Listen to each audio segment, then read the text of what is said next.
तो फिल्म की शुरुआत होती है ट्री नाम की एक लड़की से, जो कि बॉयज हॉस्टल में एक अनजान लड़के के कमरे में जागती है। तभी उसके फोन की रिंगटोन बजती है, जिससे हमें ये पता चलता है कि ट्री का आज बर्थडे था। ट्री को उसके डैड लगातार कॉल कर रहे थे, मगर वो उनके कॉल को भी नहीं उठाती। ये कमरा दरअसल कार्टर नाम के एक लड़के का था, जिसको ट्री जानती भी नहीं थी। वो खैर उठती है, कार्टर से सरदर्द की गोली मांगती है। उसे ऐसा लग रहा था कि शायद जब वो रात बहुत नशे में थी तो कार्टर ने उसका गलत फायदा उठाया होगा। खैर वो कार्टर के कमरे से बाहर आ गई थी। जब वो बाहर आती है तो बाहर निकलते ही एक लड़का ट्री पर लाइन मार रहा था, उसे छेड़ रहा होता है। तभी ट्री को आगे एक लड़का मिलता है जो उसे पसंद करता था, मगर ट्री को उसके अंदर कोई दिलचस्पी नहीं थी। फिर ट्री अपने गर्ल्स हॉस्टल में वापस आ गई थी, जहाँ पर आते ही ट्री की ग्रुप लीडर उससे पूछती है कि कल रात तुम कहाँ पर थी, मगर ट्री उसे कुछ नहीं बताती। इसके बाद उसके रूममेट जिसका नाम लॉरी था, उसने ट्री के बर्थडे के लिए एक कपकेक बनाया था, मगर ट्री उस कपकेक को खाए बिना ही कचरे के डब्बे में डाल देती है। ट्री एक अच्छी लड़की नहीं थी, उसे दूसरों की फीलिंग्स एहसासात की कोई कदर नहीं होती। इसके बाद ये सभी कॉलेज में चली जाती हैं, जहाँ पर इनकी मीटिंग चल रही थी। एक लड़की जब चॉकलेट शेक लेकर इनके पास आती है तो इनके ग्रुप लीडर ने उसे डांट दिया था, क्योंकि इनके नजर में ये खाना सेहत के लिए अच्छा नहीं था। वो लड़की जब उठकर इस टेबल से जा रही थी तो जाते हुए वो कार्टर से टकरा जाती है। कार्टर भी इनके कॉलेज का ही स्टूडेंट था। वो यहाँ पर ट्री का ब्रेसलेट लौटाने आया था, जो कल रात उसके कमरे में ही रह गया था। लेकिन ट्री कार्टर को घूर कर वहाँ से जाने का कहती है, ताकि किसी को भी कल रात के बारे में पता न चले कि वो कार्टर के कमरे में रुकी थी। फिर जिसके बाद वो अपने कॉलेज के हॉस्पिटल कैंपस में जाती है, जहाँ पर उसे अपने प्रोफेसर डॉक्टर से मिलना था, जिसके साथ ट्री का अफेयर चक्कर चल रहा था। तभी वहाँ पर डॉक्टर की वाइफ भी आ जाती है, जिसके सामने ये दोनों नॉर्मल होने का नाटक करते हैं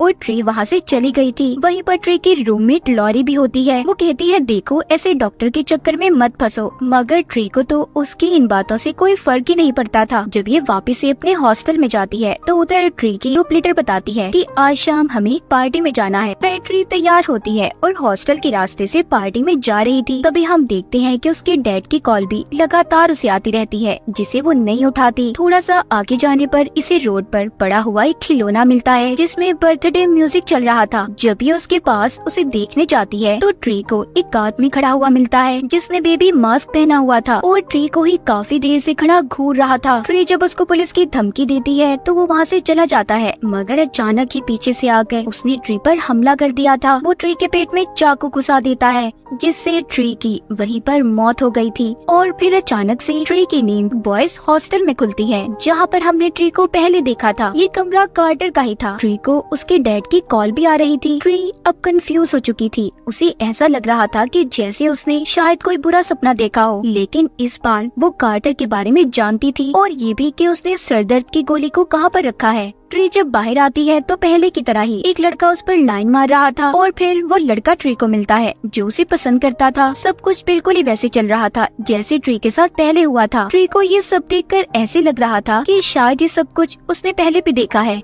मगर उसे सही से कुछ भी याद नहीं था। जब ये अपने हॉस्टल में जाती है तो पहले की तरह ही लॉरी उसके लिए कपकेक लेकर आती है, जिसे ट्री इस बार भी खाए बिना कॉलेज के लिए निकल गई थी, जहाँ पर वो अपने पास ही बेबी मास्क पड़ा हुआ देखती है, जो उसने कल रात कातिल के चेहरे पर देखा था। उसे यहाँ पर कुछ समझ नहीं आता कि उसके साथ आखिर चल क्या रहा था। कार्टर भी उसका ब्रेसलेट वापस करने आता है। इस बार सामने से ही ट्री कार्टर से अपना ब्रेसलेट ले लेती है। अब वो अपने डॉक्टर के पास जाती है अपनी ऐसी हालत के बारे में बताने के लिए, मगर डॉक्टर तो उसकी किसी बात पर तवज्जो नहीं देता। शाम को ट्री फिर से जब पार्टी के लिए तैयार होकर निकलती है तो उसे फिर से रास्ते में खिलौना पड़ा दिखाई देता है, जिसमें हैप्पी